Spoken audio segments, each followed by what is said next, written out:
हम कभी भी किसी भी सिचुएशन को पूरी तरह से नहीं देखते हैं, किसी भी प्रॉब्लम को पूरी तरह से नहीं देखते हैं, बस उसके एक छोटे से फ्रेगमेंट को देखते हैं और उसके बेस पे अपने कुछ कंक्लूजन्स ड्रॉ कर लेते हैं, जिसकी वजह से जो सोल्यूशन है वो प्रॉपर्ली निकल नहीं पाता है। तो आज हम कोशिश करेंगे ये जो प्रॉब्लम है जिसको कोरोना वायरस कहते हैं, इसको पूरी तरह से देखने की, क्योंकि तभी हम इसका एक प्रॉपर सोल्यूशन निकाल सकते हैं। आज की डेट में अगर बात करी जाए इस प्रॉब्लम की, तो सिचुएशन ये है कि 80,000 से ऊपर केसेस हो गए हैं और नियर अबाउट 2,500 से ज़्यादा डेथ्स हो चुकी हैं। और जहां 10 दिन पहले तक सिर्फ 2,000 केसेस पर डे की एवरेज आ रही थी, आज की डेट में वो बढ़ करके 4,000 केसेस पर डे की एवरेज हो चुकी है। तो इससे हम क्या कंक्लूजन ड्रॉ करेंगे, हमारा जो माइंड है वो क्या कंक्लूजन ड्रॉ करेगा कि जो केसेस हैं वो बहुत तेज़ी से बढ़ रहे हैं। लेकिन क्या ये सच है? हाँ, ये सच है, इसमें कोई डाउट नहीं है, लेकिन ये कंप्लीट पिक्चर नहीं है। कंप्लीट पिक्चर क्या है? इसका एक दूसरा एस्पेक्ट भी है, वो ये है कि अगर 10 दिन पहले तक आप देखेंगे तो सिर्फ 10 लाख टेस्ट हुए थे, जिसकी वजह से 40,000 केसेस थे। तो एवरेज कितनी आई? 4%। आज की डेट में जो टेस्ट की एवरेज है वो बहुत ज़्यादा बढ़ गई है। डेली के on an average 1 lakh test हो रहे हैं। तो पिछले 10 दिन में कितने टेस्ट हो गए? 10 लाख और हो गए, यानी कि टोटल 20 लाख टेस्ट हो गए। तो ये केसेस 40,000 से बढ़ करके 80,000 हो गए हैं, ऐसा हमें लग रहा है। एक्चुअल में केसेस नहीं बढ़े हैं, टेस्ट बढ़ गए हैं। यानी कि अगर टेस्ट को और बढ़ा दिया जाए तो हमें लगेगा कि केसेस और बढ़ गए हैं, और अगर टेस्ट को कम कर दिया जाए तो केसेस कम हो जाएंगे। तो कहीं भी मीडिया में, न्यूज में, कहीं पर भी ये बात नहीं हो रही है कि कितने टेस्ट हो रहे हैं और उसके प्रोपोर्शन में कितने केसेस आ रहे हैं। हर जगह पे बात क्या हो रही है? केसेस बढ़ रहे हैं, केसेस बढ़ रहे हैं, केसेस बढ़ रहे हैं, जिससे हमें क्या लग रहा है कि वायरस फैल रहा है, कोरोना वायरस बढ़ रहा है, केसेस बढ़ रहे हैं। ना तो केसेस बढ़ रहे हैं, ना ये वायरस फैल रहा है, टेस्ट बढ़ रहे हैं। क्योंकि एक्चुअल में केसेस क्या है उसको तो अभी हमको कैलकुलेट करना पड़ेगा समझने के लिए कि कितने केसेस ऑलरेडी है इंडिया में। तो एक्चुअल में केसेस नहीं बढ़ रहे हैं, इतने केसेस डिटेक्ट हो रहे हैं क्योंकि टेस्ट बढ़ रहे हैं। तो अब एक बार थोड़ी सी कैलकुलेशन करते हैं कि अभी इस समय एक्चुअल में कितने केसेस हैं इंडिया में। क्या 80,000 है, या उससे कम है, या उससे ज्यादा है?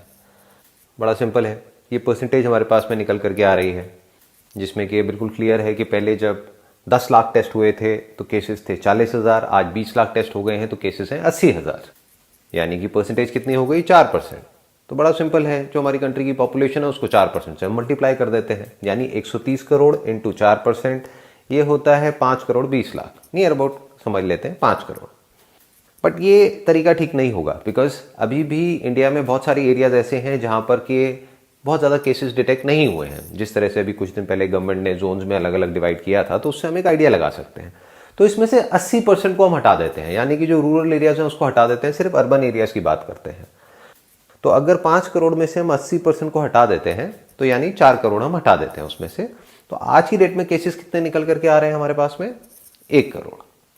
1 crore cases on the most conservative side आज की डेट में इंडिया के अंदर है। और अब अगर हमने यहाँ तक कैलकुलेशन कर ली है तो ये बात भी समझने में हमको देर नहीं लगनी चाहिए कि अब इसको रोकने का कोई तरीका नहीं है। यानी कि अगर 1 करोड़ लोग जिनको या तो हो चुका है पास्ट में या अभी है, तो उसको आगे मल्टीप्लाई होने से हम नहीं रोक सकते हैं। यानी 1 करोड़ का 2 करोड़ भी होगा, 5 करोड़ भी होगा, 10 करोड़ भी होगा। एक एंगल से आप देखोगे, अगर बिना सिचुएशन को समझे तो आप क्या कहोगे? अरे ये तो बहुत बुरा है कि अब आने वाले टाइम में 10 करोड़ केसेस हो जाएंगे, 20 करोड़ हो जाएंगे। दूसरे एंगल से अगर आप समझने की कोशिश करोगे तो ये बहुत ही अच्छा है हमारी कंट्री के लिए, क्योंकि इससे हमको क्या समझ आ रहा है कि हम लोगों ने हर्ड इम्यूनिटी अचीव कर ली है। क्यों? क्योंकि डेथ रेट बहुत कम है। इनफैक्ट अगर आप पूरे वर्ल्ड में देखोगे तो सबसे कम डेथ रेट इंडिया में है।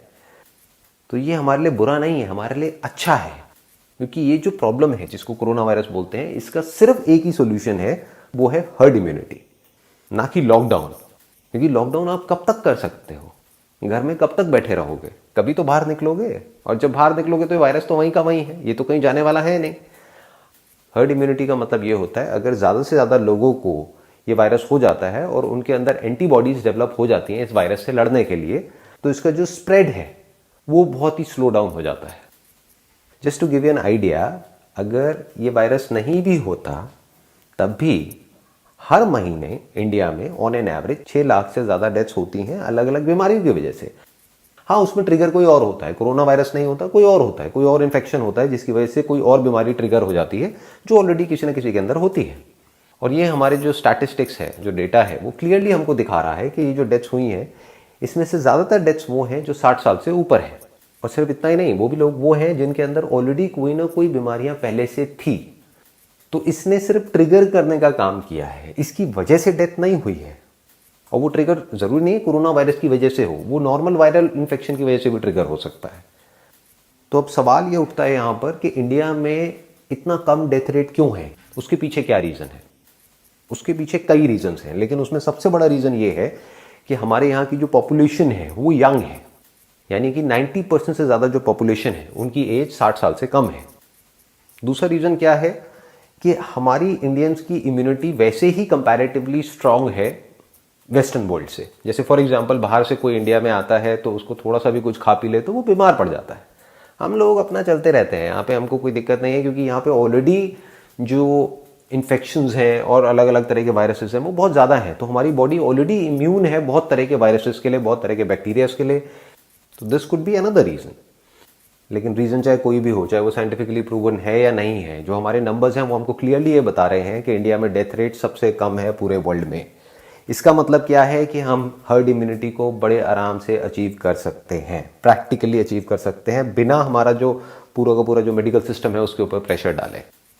तो मेरा हम्बल सजेशन ये है गवर्नमेंट ऑफ इंडिया को कि अब आप इस लॉकडाउन वाले माइंडसेट से बाहर निकल करके हर्ड इम्यूनिटी के बारे में सोचिए, क्योंकि वो ही परमानेंट सॉल्यूशन है इस प्रॉब्लम का। Thank you so much for your time.